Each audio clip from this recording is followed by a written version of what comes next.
So the law of empowerment is one of the laws from this book, the 21 Irrefutable Laws of Leadership by John Maxwell.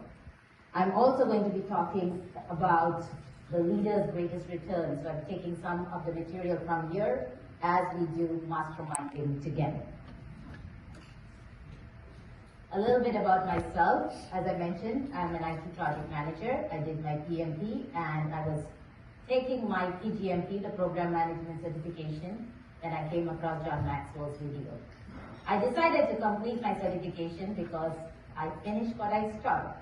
So I completed that and then I joined the Maxwell leadership team and I got certified as a DISC consultant. I'm now a leadership coach and trainer and an international keynote speaker. I also host Live to Lead annual leadership event. I've been hosting that with the Maxwell team for the past 4 years. This year, I've taken a break. I know Lisa is hosting Live to Lead, and definitely you should join Lisa Novak. She's my friend. She's the reason I'm here, and I'm very grateful for this opportunity. I also run a speakers club, which I will be talking about because the law of empowerment is what got me where I am today. So I did my master's in mathematics with computer science from IIT Bombay, which is like MIT here. That's in India. I was working as a mainframe developer and a systems analyst for British Telecom in Belfast, Northern Ireland. Then I came to US and I worked as a consultant for Horizon Blue Cross Blue Shield. I was the EDI SME on the team. We used the EDI, which is an electronic data interchange translator called GenTran. I got trained on that and became the SME on the job. Then I worked for IBM for almost 10 years. That's a story by itself. 9 years, 9 months, I decided to quit IBM and take on a consulting job with MetLife.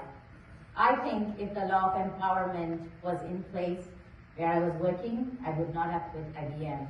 And that is why this particular topic means a lot more to me, because I don't want anybody else quitting on your team because you did not implement the law of empowerment. I worked for MetLife as a program manager for 1.5 years, and then I worked for TIAA as an agile project manager for 3 years, full-time work from home.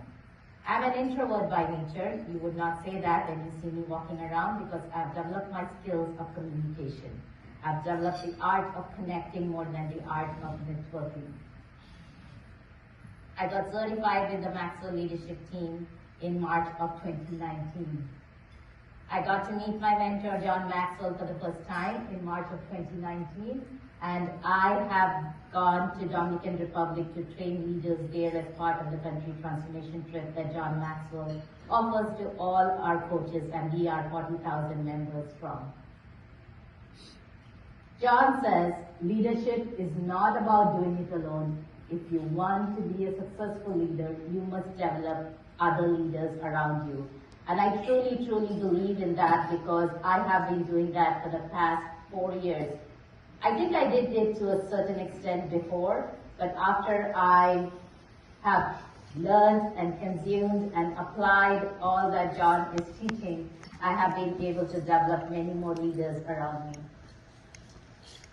So let me introduce you to my coaches and my mentors, because it is really important for you to have a coach and a mentor if you want to go further than you have gone before. So the person who's standing right next to me is Mark Cole. He's the CEO of the Maxwell leadership team. He started off as a person who was picking up the phone to invite people to come into the event that John Maxwell was hosting.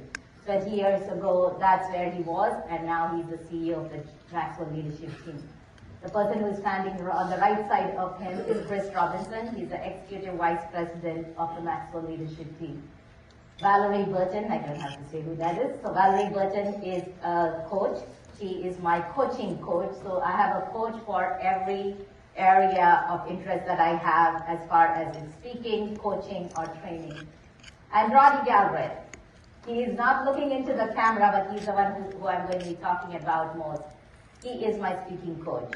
And he showed me how to empower others, and he empowered me to be able to continue to do that.